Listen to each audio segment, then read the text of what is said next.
Detective Comics 941. This is part 3 of Night of the Monster Men. Written by Steve Orlando and James Tynion IV, and art by Andy McDonald. I've actually written down here Eddie Andy McDonald because I didn't fully delete the Eddie Barrows from the last issue. Gotcha. I almost read that, so I just thought I'd tell you because it was amusing. But yeah, so this is part 3 of Night of the Monster Men, and I'm still enjoying it a lot. Oh yeah, I like here because it feels more natural to bounce between the characters because that's what we're used to in Detective.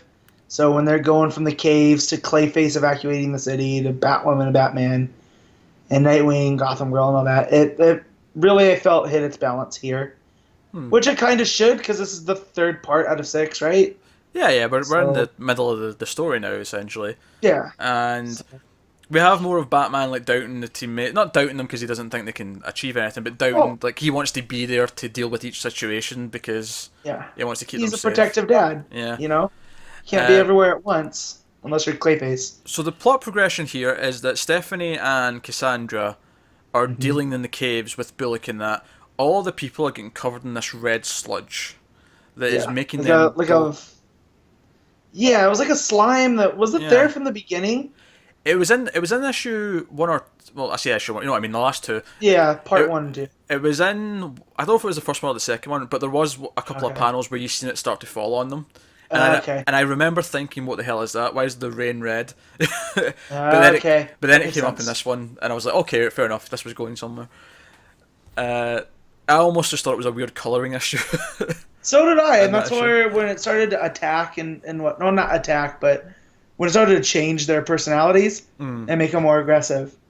But I did like seeing Spoiler and Orphan like team up because they're like really isolated because the radio's not coming through the caves, so they're on their own. Yeah, they're also the 2 youngest, and they're having to deal with this problem on their own. So yeah, it's a nice like sort of a nice like trial for them. You know, if we're going back to Batman's training wheel of stuff, this is a good test for them. So that stuff was good. And they're dealing with that, and they're putting people in nets and trying to figure that out. Meanwhile, I suppose the main part of the story is that so we left off Nightwing, the last issue, where Gotham Girl flies towards Blackgate. Nightwing gets there just after her, and she's like ripping apart all these little monsters that are like, you know, she's using her heat vision, she's ripping them apart, she's throwing them around, and Nightwing's trying to calm her down, saying, you know, calm down, basically. Like, I'm looking for another phrase chill, to say girl. Like, yeah, chill. You still got the Psycho Pirate thing going on, so let's not. Yeah, she even brings that up. She even says, like, you don't know how Psycho Pirate affected me, and so I was like, well, that's exactly why you should probably not be flying into danger. Yeah. But of course, where this all leads is they find the big monster that's producing all these little ones, and she dives in head first and hacks it to bits, and all of its blood goes all over her and Nightwing. And the big cliffhanger at the end of this is that Nightwing and Gotham Girl turn into monsters, and we see like a werewolf Nightwing almost on the last page. With a bird beak, so he's like a griffin. Yeah.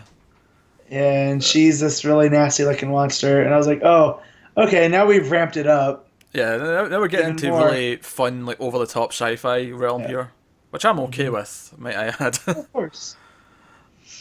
But no, I enjoyed this show. I don't have a whole lot to say. It was just more action, more fun, like stuff. You know, the big monster grows a 5th head, and you know, Batman and Batwoman are trying to contain that. Yeah. There's a good little heroic moment for Clayface. That's what I was just gonna bring up because he's evacuating the city and he pushes a mom and kid out of some falling rubble. Yeah. And they're horrified because they just watched this rubble squish a police officer. And then he kind of pops out from under and goes, "Oh, I'm fine." Yeah, he basically T-1000s up from behind it, and he's like, "I'm fine. I'm just a citizen like you. It's fine." Yeah. It's continuing to be good fun. It's harder to talk about some of these like middle parts of these sort of event style books because it is just a lot of fighting and stuff. But it's continuing to be enjoyable. It went in really quick, so I'm looking forward to Nightwing, Owl or.